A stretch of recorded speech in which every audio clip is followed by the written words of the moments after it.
Hey guys, John Haas RN with NRSNG, and today we're going to cover another Tuesday test tip. If you guys like these tips, be sure to hit the subscribe button. Come back every Tuesday for another tip to help you pass the NCLEX, pass nursing school.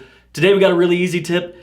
It's called SAME, just SAME. S-A-M-E, that's how we call it because it's that simple.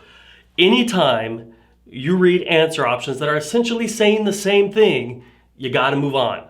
Ignore them. Both options can't be correct, so they both have to be wrong. This can be kind of hard to spot, but let me give you an example. If you read one answer option that says the patient is saying they have really bad pain, or the patient says their pain is an 8 on a scale of 1 to 10, that's kind of the same thing. So you got to just move on. If both of them can't be right, they both have to be wrong. Anytime you see an answer option that sounds the same as another answer option, they're both wrong, move on, eliminate them. You've taken yourself from a 25% chance of getting it right to a 50% chance of getting it right. That's the whole tip.